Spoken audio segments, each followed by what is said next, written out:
Qu'est-ce qui a fait que tu as arrêté tes études à l'âge de 14 ans et que tu t'es mis à travailler? Mon beau-père. Bah, moi, j'ai étudié, normalement, comme tout le monde.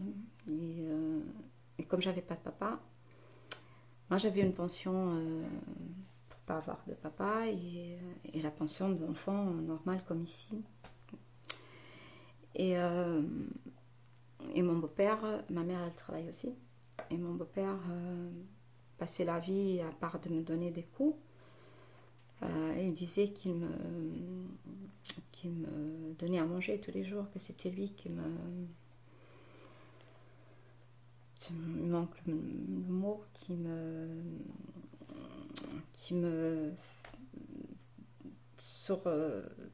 tenait à vivre, que c'était lui qui me donnait à manger, que c'était lui qui m'habillait, que c'était lui qui me faisait tout, parce que ce n'était pas vrai. Parce que moi j'avais, entre guillemets, mon argent, et en plus j'avais ma mère. J'ai jamais vu un centime de son argent, je ne lui ai jamais rien demandé. Et j'ai tenu la première année, à peine. J'en pouvais plus. Et comme je suis, voilà, je dis non, je ne veux pas supporter ça. Et j'ai commencé à travailler.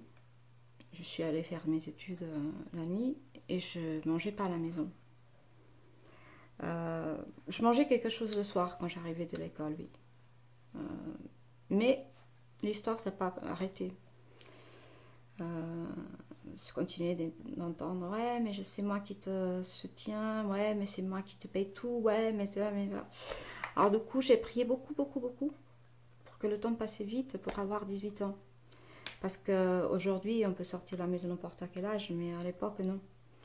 Et au Portugal, je ne sais pas si c'était pareil à l'époque ou pas, mais on ne pouvait rien faire avant d'avoir 18 ans. On ne pouvait pas vivre seul, on avait besoin de la signature des parents pour tout, on ne pouvait pas ouvrir un compte, on ne pouvait rien faire. Alors, du coup, j'étais un peu coincée. Et le jour que j'ai fait 18 ans, j'avais à peu près tout déjà programmé dans ma tête et j'ai dit à maman, je suis désolée, mais demain je m'en vais. Le choc. Mais elle m'a dit, bah, comment ça? Et ça a été un peu la tragédie. Et j'avais pas encore terminé mon bac, hein, parce que avec tout ça, j'ai changé plusieurs fois des écoles et les programmes, ils n'étaient pas toujours pareils. Alors que du coup, j'avançais, je reculais, j'avançais, je reculais. Ça a été un chemin long. Je même arrêté. Et, je lui ai dit, bah écoute, demain, je pars, peu importe, une ville assez un petit peu loin. Et je lui ai dit, bah écoute, je pars, je vais voir. Si je trouve du travail, bah, je reste. Si je ne trouve pas, bah, je reviens et je repars, et je vais rechercher. Mais je pars de la maison, je ne peux plus supporter ça. Et je suis partie le matin en autobus parce que je n'avais pas encore un permis.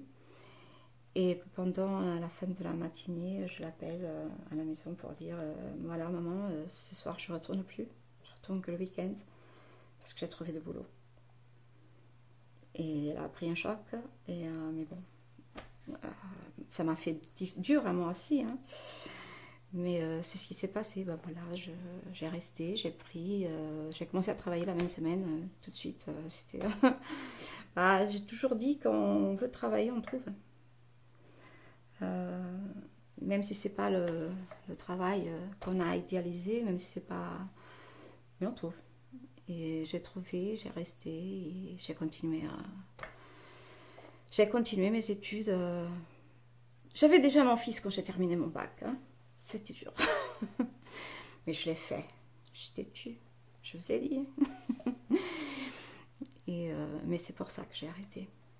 Pas pour... parce que j'ai eu envie, pour rien. Mais je m'ai sentie obligée, entre guillemets. Je les ai arrêtés. La dernière année, j'ai fait la rebelle, carrément. J'ai vraiment fait la rebelle. Je pense que j'ai tout essayé pour avoir des mauvaises notes. Même comme ça, j'ai réussi à passer l'année, mais